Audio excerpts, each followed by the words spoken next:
Hello, hello, all. Thank you for joining us again on the Almost Brothers podcast. Hey, will you do us a favor? If this podcast has meant something to you and encouraged you, will you consider becoming a monthly supporter? You could do $3, $5, $8, or $10 a month.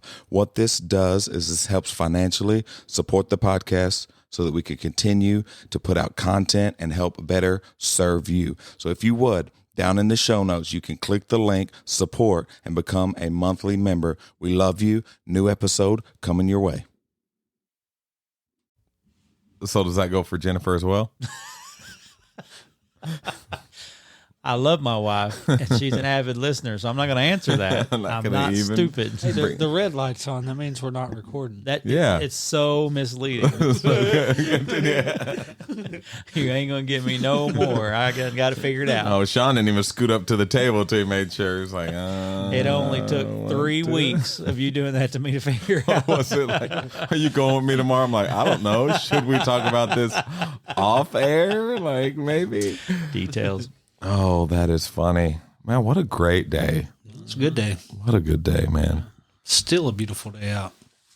I guess. I'm not used to getting here to record while it's still daylight. That's what we were talking about, yep.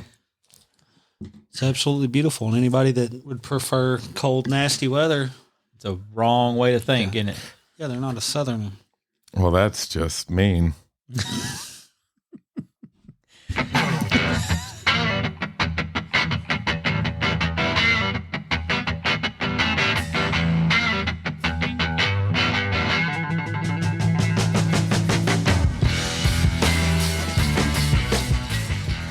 I feel personally attacked right now. And I got both of y'all just staring at me, so I'm really on the wrong side, man. I'm glad you admit that you're on the wrong side of that debate. No, I'm not on the wrong saves side time. of it. I'm on the wrong just side. Admit you're wrong. No, but just I'm on, let it go. So we had a conversation the other day, and his answer was, I was like, well, I love it being warm and sunny and you can sweat. And his reply was like, well, you stink. Well, take a shower. Like, it's If you just don't so just oh, perpetually stink. You got to. That's what I mean, not right. Like, I and don't, I don't instantly stink for 6 months out of the year. I mean, it's not like that. and I instantly get mad, like just walking to Walmart. I'm just like, this is so stupid. Why is it so hot? But he wears a cardigan to Walmart in the summer, so This is not true. it is. I I've don't wear seen it you during do the it. summer. No. Okay. 3 T-shirts. Does that make it better? Okay, now that may be okay, but no, not the cardigan. That's reserved for. Well, you go ahead and No. do your thing. I was just gonna, No, go ahead. What? Well, I was just going to ask Sean while he's here if you and Tyler can write us a little ditty for our intro music. Oh, okay. Time out. Oh, what? Yeah, that's Little not. What you're hearing that's not considered a ditty. What Okay, is let's a focus ditty? on what I'm actually Like asking. P. Diddy? No, what? No, Like- I don't like rap. But no, really, What? I'm so confused. What's a ditty? you stay confused. To all our listeners, if you know what a ditty is, comment on Facebook, please. A song for our intro music. Absolutely. Thank you. That would be cool. To have a little personal touch. Personal Yes. friendly Oh, touch. absolutely. Be cool. That'd be awesome. I'm so down. I'll kind of make it like a mix between a ditty and a jam. Okay, see now you're getting it. Now I'm understanding you. Now we're talking. Not a ditty. I love it when people point out how old I am. Do you cut a rug to the ditty? Yes, that those two go What- together. oh, do they? Absolutely. You're literally tapping into like 70s rock and roll Yes. with Yeah. the ditty. And Yes. cutting a rug Okay, and all okay. Tell that. you a little ditty about Jack and Diane. And then cutting a rug, that's a Skinner song. It is. Give me 3 See, steps. I know, Yeah. yeah. Cutting a rug down at a place called the. It That just I doesn't know. matter. It's, I don't know the other one. What'd you say? what? The other one you were singing? What was About it? Jack and Diane? Yeah. That's John Cougar John Cougar Mellencamp. Mellencamp, yeah. Oh. I can't do it that way. We need to move on now. Oh, yeah. You're hopeless. Yeah. No, don't. He's failing with this. Yeah, I am. I'm Yes. sorry. My bad. Again, I'm on the wrong side of both of y'all. Y'all are just. Oh, so what's up, everybody? Thank you for joining us yet again. Hopefully I'm not alone and y'all are with me. These two old fogies here. Wow. On today's episode, we're going to be talking about fighting against failure and just thinking about, I know I'm, what? It's super excited. Y'all like, oh man, I'm in some trouble. Darn. Darn diddy darn darn. Oh man, this is going to be interesting. I'm scared to ask questions now. Oh, I'm going to have a stroke right here. And I was like, my cheeks are hurting. Okay. Yes, fighting against failure. I was just thinking the other day about this and just how, what are some of the things that we maybe think of when because we're all going to fail. If you're not failing, you're not trying. You know, so what are some of the things that y'all do or that we do to help fight that wanting to quit when you fail? Because failing isn't the same as quitting, you know? Right. So you talking in ministry or in just general? talking in life, in all aspects, man. Because I know, kind of I was reminiscing. Our 17-year anniversary is coming up, and I was just kind of reminiscing about when we had rough times, and just how, especially on for Jamie, she just fought so hard, just like not giving up. And it's like, man, at what point do you have to kind of tell yourself like you are not going to give up? Like you're going to push through this. There's something better on the other side. Like let's keep pushing. Well, it's a mentality, right? Because some people don't do that. Some people don't fight through that. They just, and you can tell the people that live that way because they don't move forward in any aspect of their life. They just get stuck in a rut, and that's where they stay because they just don't want to. They don't put themselves out there, and it's going to happen if you put yourself out there to do anything. You're going to fail. Yeah. At some point, you will fail at something if you do anything. Yeah. So in order to move past that, you just have to remember why. The why is important. That's good. Of whatever you're doing. So if you remember the why, then it helps when something comes against you to keep moving forward. Yeah, I dealt with a lot of my past whenever I first really gave my heart to Jesus and left the old life behind. And I felt like for a long time there was a lot of failure that I had in my past. Yeah. And the way that I really got over that and kind of got out of that slump of, kind of feeling bad about it and like, man, I was a terrible person and all this, was I started looking at it like, really, there's nothing in my life that I've done that would be considered a failure because failure is final. Yeah. Failure that's means good. it's Yeah. over with, it's done, it failed. Yeah. And so I started looking at it like none of that stuff ended me. Yeah. It was mistakes, it was stepping stones, it was learning opportunities. And so really when I shifted to that mindset of it's not a failure because it's not over with, my life's not over, I'm moving past all that. And really that's, even now, especially because of the things I went through in my past now, I mean, it's like, this is little. This Right. Is, so that's really where I got with it was just recognizing like it's not over. If it's not over, then I haven't failed yet. Right. You know what I mean? So, That's good. Yeah. And looking at it, like you said, as like just opportunities to get you through to the next thing, to kind of overcome and just a chance to say, you know what, I've overcome this. Right. And I think God allows us to go through that stuff so that we can speak life into somebody that's going through the same thing and say, hey, look, it didn't end me. It's not going to end you. Right. Keep going. And I also wanted to ask, like, we all know the people that was a weird sound that I just made. I don't know what that was. I think like the Matrix just happened. I know for me, I know a lot of people that on the flip side of that coin don't know when to say, okay, enough is enough and kind of pull back from, maybe it's a dating relationship or a friendship or whatever. Say, okay, enough is enough. Like it's time to separate or time to. Well, I struggle with that with my kids. We've talked about it before that there's a point to where you're like, okay, I'm actually hurting my children by helping them through this stuff. Right.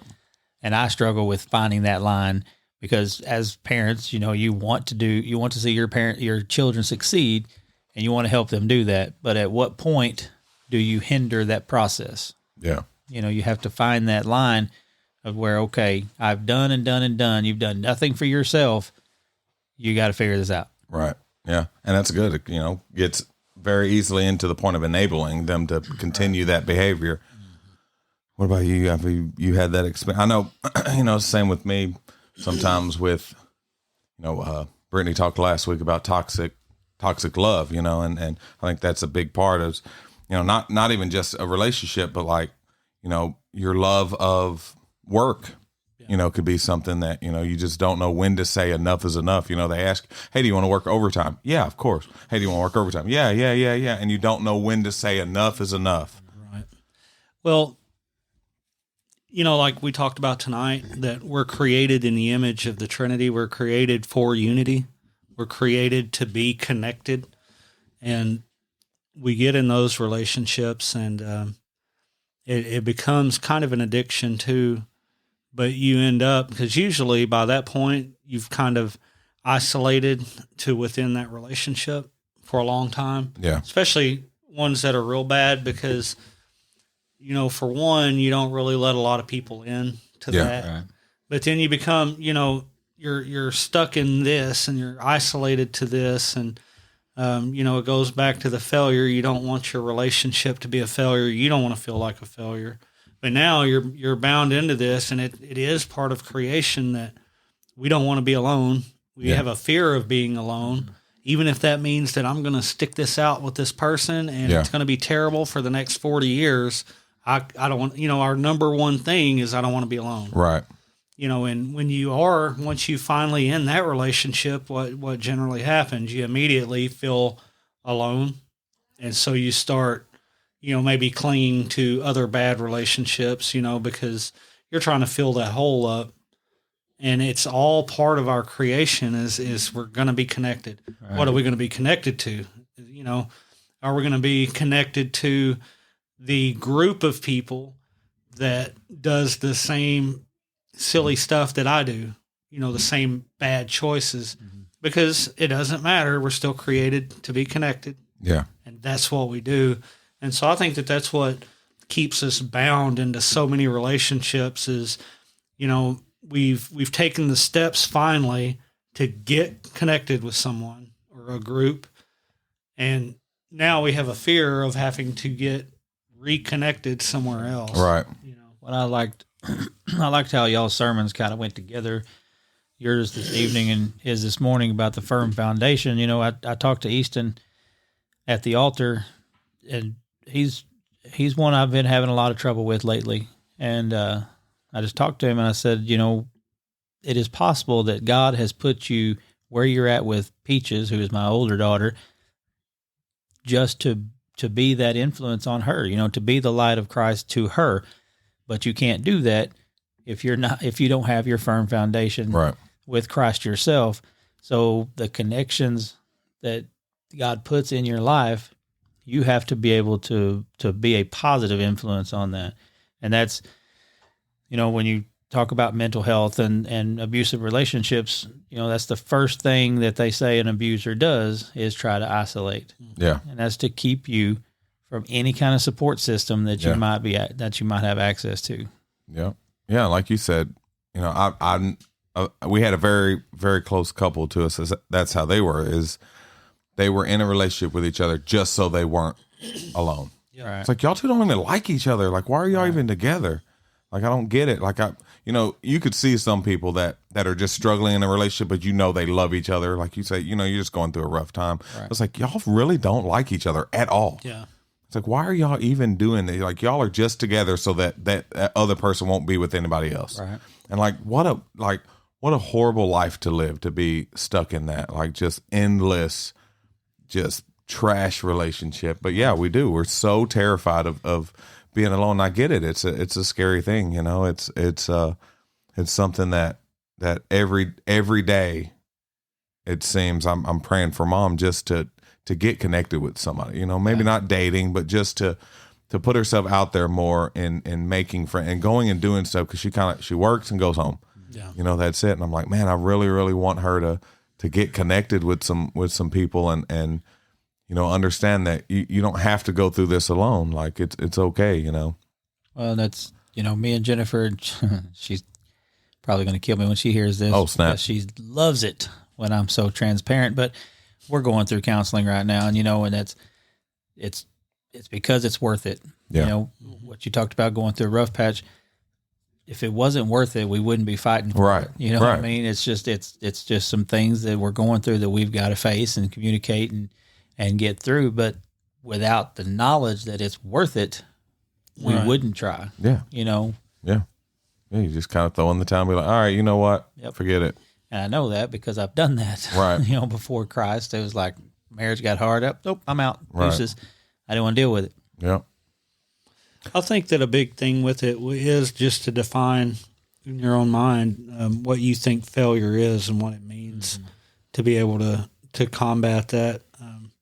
You know, kind of like I looked at it like, you know, I've been through some really rough stuff and done some really bad things in my past. And if I looked at that as a failure, then I could also let that define my future, you know, and I'm not going to do that. Yeah. So I think, you know, and it's the same way with your relationship, you know, with Jennifer and with kids. You know, the teenagers are kind of rough to deal with sometimes. They are. Michael's shaking his head, and he don't even know because he's blessed. Yeah. Lee was the perfect teenager. Yeah, he was blessed with Lee. So, but you know, and I would like to say some of my parenting had a little bit to do with that. none. No, Wasn't just- at all. None at all. None at all. but you know, you can look at aspects of your life as a parent and feel like you failed there. Yeah. And I look at aspects of mine, especially right now when the kids are doing whatever kids want to do, Right. and feel like, man, I must have failed here.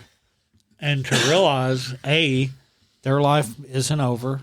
They're going to come back around, and then you're going to start seeing some of the fruits of, Right. okay, you know, they did. But to really realize, like, it isn't over. Yeah. I'm not a failure. Right. Because all that's going to do is, you know, bind you up, get you depressed, have you sitting around mopey. Yeah. And, you know, that's when Adam and Eve felt shamed, that's what they did, was regressed. Yeah. You know, they wanted to hide. They wanted to get away from God. And that's what we do with failure. We want to hide, get away from everybody. And it's like, you know, that's not, quit looking at it like that. Yeah. And that's what Tristan, you know, he gives us hope for that because, you know, he, as a kid, he went through, he was misdiagnosed. He's the first true ADHD kid that I dealt with. You know, he really he has to have medicine, but, you know, but now that he's older and he realized, you know, what me and Jennifer sacrificed for him and what that was all about, he's come back and he's apologized to Jennifer and he's thanked us for being in his life and he's got God in his life, you know, and those things are fantastic to see him, you know, come back around. And I didn't come to Christ till I was 38 years old. So it may be something that I don't see in my lifetime that they come back to Christ, but I certainly hope so. Yeah. And that seed is there. You know, it's just hoping it just takes root. And I know for failure, I know one thing that's one thing I'm terrified of is failing in any aspect, not because of anyone else, but because I'm really, really hard on myself. Yeah. So when I don't succeed in something, like nobody can tell me differently. Like I'm usually beating myself up over it. You know, he talked about, you know, when me and Jamie were struggling and I was just out partying, I missed, you know, it was 6 months, but it was 6 months I missed of my family. Mm-hmm. And like, I still struggle with that weekly and just, man, especially now that Lee's at college, it's like, golly, I wish I would have spent more time with her. I wish I would have done this better. I wish I would have done that better. And you could very quickly kind of dig yourself in a hole. And it's like, man, this sucks. And then you have to kind of wake yourself up and like, I'm not a failure. Like, yes, I struggled with some stuff, but it's all good. Like, look where we're at now. Like, you know, things are, as I text Jamie the other day, my little sappy text. I know. I love that woman. And she's so awesome. I just text her. I was like, it's crazy because I just the love now that I have for her as compared to even when we were kids, where everything feels so much more intense. It's like, this is crazy. And just to know everything that we've been through, that we didn't fail. We didn't, we kept fighting and kept going. And it's amazing. And yeah, I'm always my worst enemy. So I'm terrified. Like, that's why I'm so hesitant to do anything. Because when I do it, I'm all in. And I'm gonna either fail or succeed. I'm all in one way or the other. And I'm just so terrified to let anybody down, because I know I end up letting myself down, and I kind of beat myself up over it. You can dig yourself a very deep hole with shoulda, coulda, wouldas. Yeah. I mean, you start looking at what I could have done and what I should have done, and even in we've talked about before, when you give a sermon and just right after it's like, man, I should have put this here, or I should have talked about this more. Or it's just the enemy saying, hey, you weren't good enough. Yeah. Nothing you do is good enough, and we just have to combat that. Yeah. I remember I had one sermon. It was a couple years ago, but I was talking about that, just kind of feeling like a failure with Lee, and Jacob came up afterwards and just spoke life into me. And it's like, man, that's a good way of looking at it. He's just like, dude, you're the biggest influence in her life. Like, look, like she does everything just like you do, and it was just like, man, it's like that really did kind of change my perspective of, what, I'm a good father. I love my kids and all that. So it really kind of turned me around. Nice. It's tough sometimes though, man. Oh man. And I know with you, like stepping out, like, was that a scary thing? Like you stepping out with your own business, just like, what if I do this and just fall flat on my face? It was, especially Larissa and I,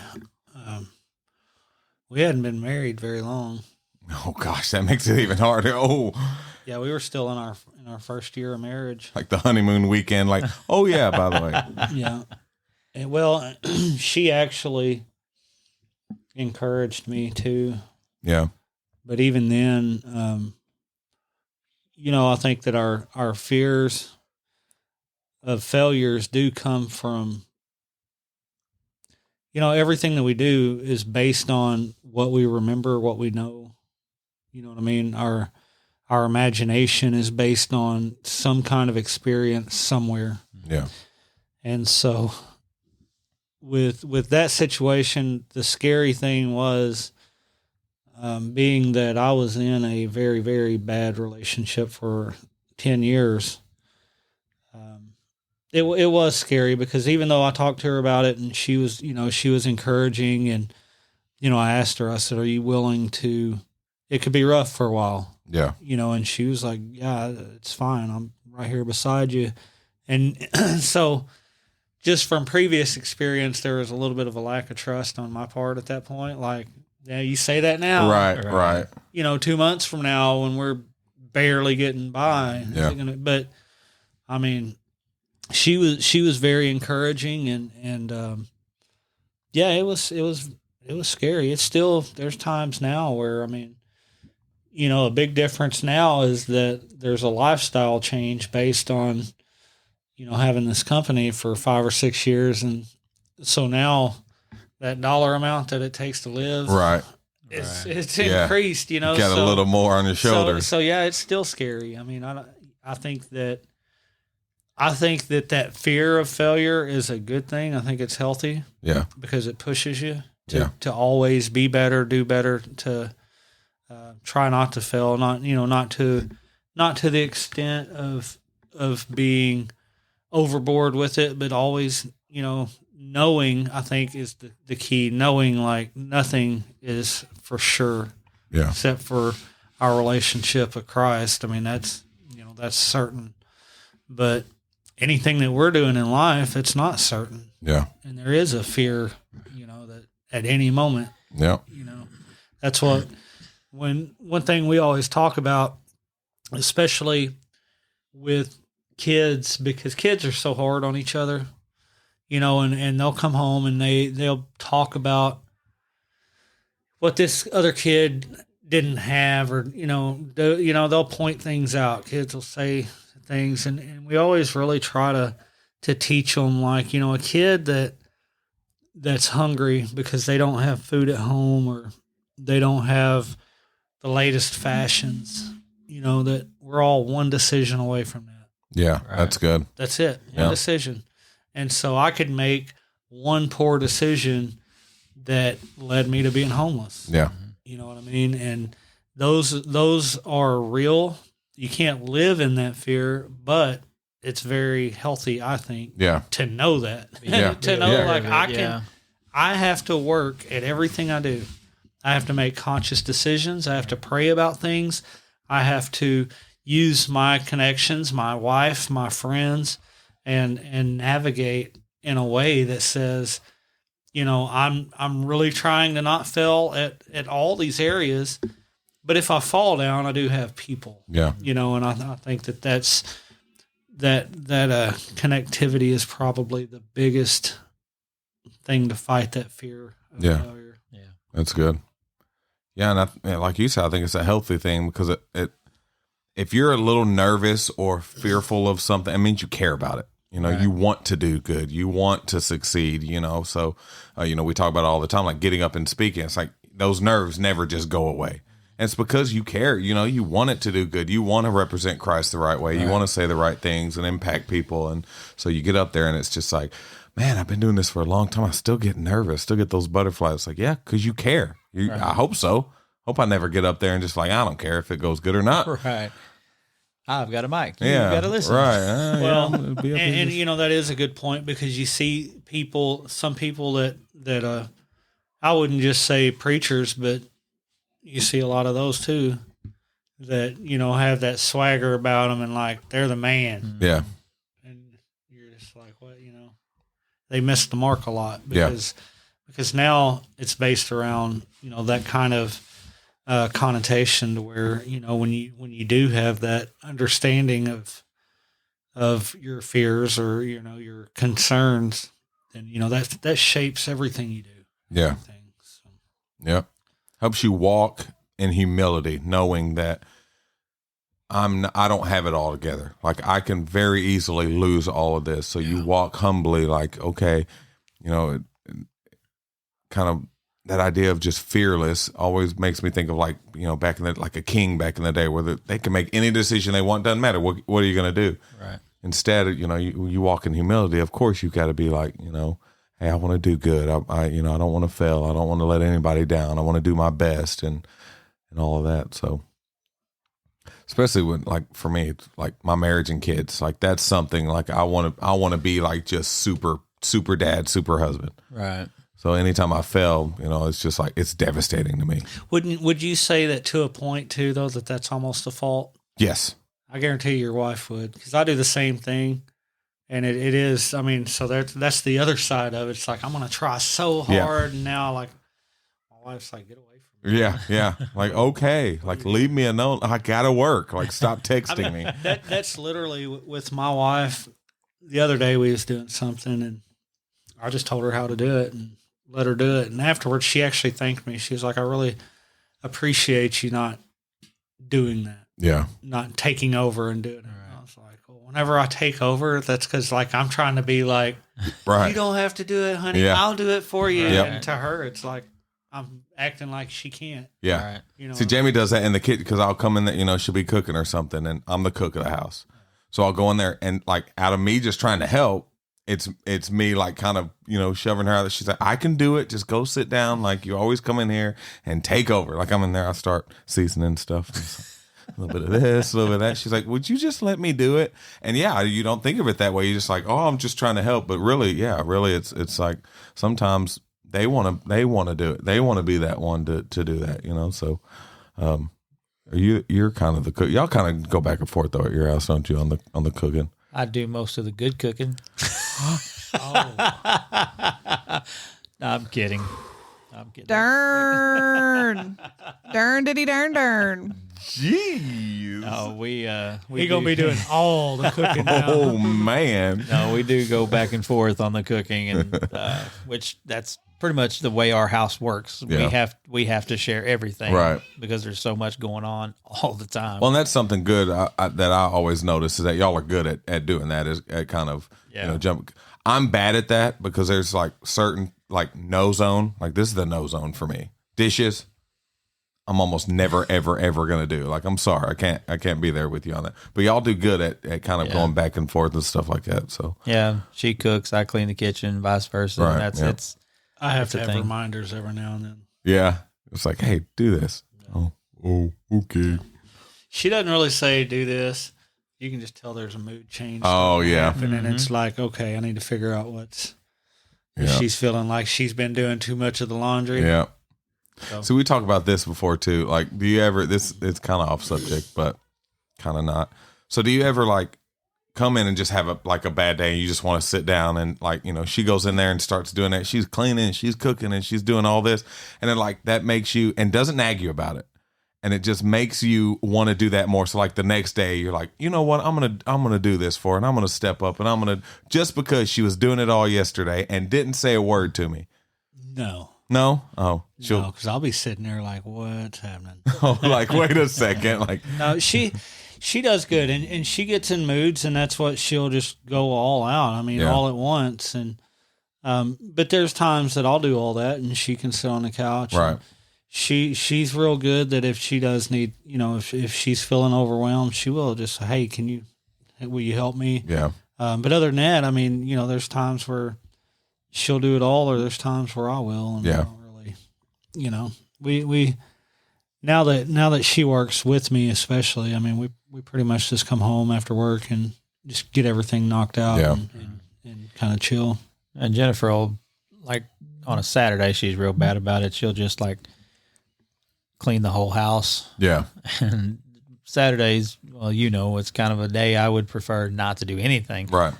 But on Fridays and Mondays, I got a half day on Friday and I'm off on Mondays, so I'll pitch in a lot more Yeah. on those days. But I know that's how she'll be in there just going, just doing everything. It's like you almost guarantee that next day, like she's gonna walk into dinner ready. She's gonna walk into clothes done and a house clean. I mean, like I usually try to go above and beyond, especially in those days where maybe my back's hurting or I'm just tired and I'm just being lazy. And she's, just smile on her face. No, just doing everything. I'm like, you know what? I got you tomorrow. Don't you even worry about it. I got you. yeah, and I mean, you got to those little things add up. It's just doing for each other that Yeah. makes a marriage work. Yep. Yep. Being successful at a marriage, not failing. Fighting. That's right. That's right. Brought that back around. Oh. Well, what else y'all got on your hearts? I think what's on my heart is that every person that sits at this table needs their own sound effects. Because Michael is holding everybody hostage with his little With the buttons. What? Yeah. This guy here. Wow, boy, you got the whole squad laughing.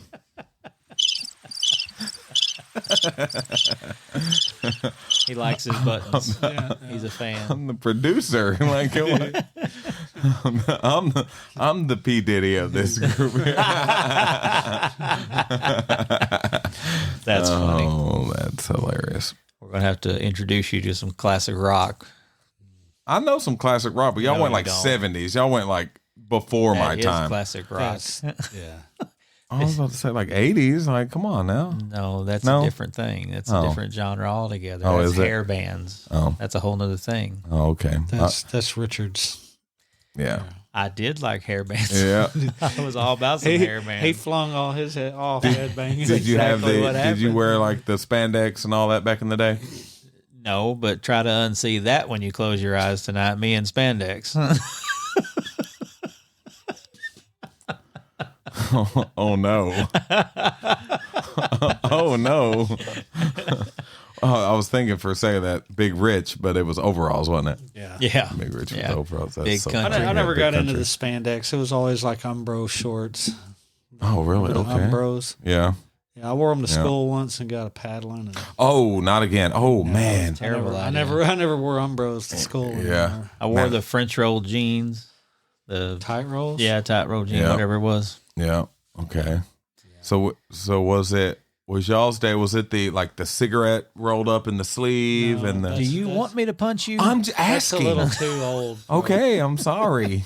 Just a little. Gosh, man, I swear. That was probably was that was like 60s? 5 to 8 years before I would. Okay, Well, I'll think about movies and like the high school to just out of school kids. That was their cool thing, you know. in Yeah. Yeah. movies, but okay, just a little bit older. Yeah, okay, we were too young to wear our cigarettes in our sleeves. Right. We got in trouble. yeah. Yeah, we had to hide our cigarettes. Oh my gosh, that's one thing, man. I'm glad I never got into. Well, it's funny because it's like you're hiding them, but you don't realize until you quit smoking like how bad they smell. Right, and You know it's what like I mean? you're Like, not you would hiding never it from hide anybody, anything. right? Yeah.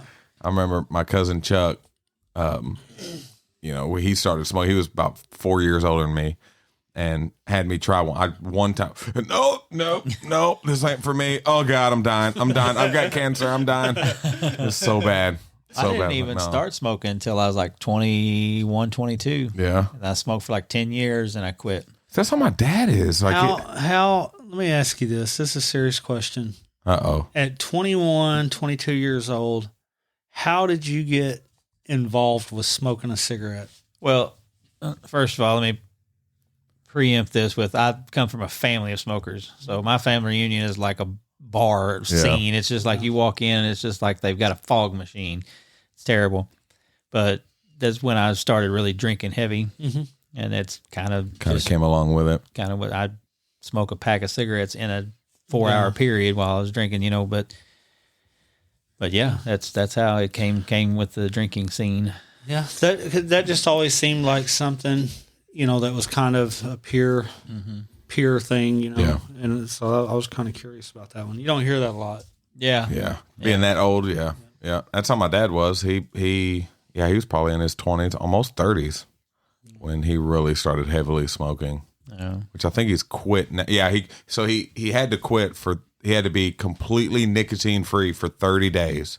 For surgery. Yeah, for his hip surgery. They would test. They wouldn't even Right. schedule an appointment until he could pass the test or whatever.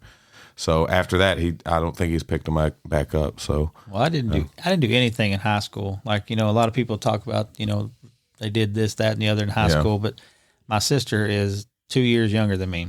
And she was buck wild in high school. snap. So my whole high school career was making sure she didn't kill herself. right, was pretty chill. Yeah. That's how which I didn't have a sister or anything, but yeah, mine was too. I didn't do anything. I remember for like prom night, I was at home at like 9:40 I think watching movies. the only thing I didn't do at high school was actual high school. That was the homework. And The school part of it. yeah. And you went to Bluff, right? No. Oh. No, Or no, you told me Arkansas or something like that. yeah, my junior high and up was spent in Springdale, which borders Fayetteville, Northwest Arkansas. But other than that, it was Central Arkansas. Bad kid. I was. I think if I would have grew up here, I'd have probably been dead. Yeah. We did a lot of bad stuff, but we didn't quite have some of the stuff they have here. Yeah. Some of that stuff's pretty rough. Yeah. It is. Yeah. Now it's not even cigarette. Like kids now, especially being in the school system, you see like kids are so far away from cigarette, but now it's just vapes everywhere. Yeah. Everywhere, man. It's just like, y'all, I had a basketball player and that's what, he just came to me. He's like, Coach, man, and I'm trying to quit, dude. It's hard. I'm like, I get it, man. I get it, and at least he knows that, he's just, but this is you're talking a 15-year-old kid, Yeah. like addicted to it. Well, He's like, you "Dude, I got all can't." these ads that are saying it's okay, Right. it's safe, it's better than smoking. Man. And it's almost weekly. We have to deal with a kid with a vape. Yeah, it's a problem. Yeah, it's crazy. But I don't even know, man. Love you guys. Love you, brother. Love you, bro. Love you, bro. Good to have Pastor Sean on today with us. Yeah, we kind of forgot to introduce What him. else you got? Yeah, we just got right into it, man. Oh yeah. Which, at this point, it's like, okay, we're just not, most of our guests, we don't even have to introduce anymore because we kind of got a rotation. So, it was awesome. It was a good one. It was. Yep. Y'all got anything else? Nay. Do you have food? What do you have waiting on you at home? I'm actually going home to cook.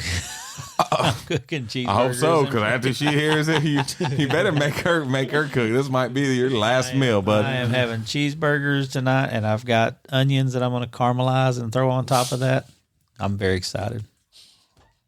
That sounds horrible. Caramelized onion? Oh, you don't like onions, so you don't. Your opinion doesn't count. You're invalid. That sounds horrible. What do you want? I'm not going to talk about it. I was thinking of a conversation that I had with someone earlier about hamburgers. All right. Oh God, I don't know nothing about that. It was Richard I had the conversation with. Yeah, he I still don't know nothing about it. his memory, dude. He'll make up full on conversation that you had. You're like, what? Okay, first, We did I don't not talk make about that. up stuff. I forget stuff, but I don't make And up then you stuff. make up stuff like we talked about that. I was like, no, we didn't. Jennifer's hearing this episode, and I will never Yes, again be able to do because anything. she knows it's true too. Like if multiple people are saying it's probably true. I can't put stuff together in my house because of the sermon this morning. Now because of the podcast, I can't get no meals in my house. I mean, where was the lie? Where was the lie? The funny thing about the meals is none of us said that. Right, That was like Richard. all he me. acts like we coerced him into saying it. They made me say it.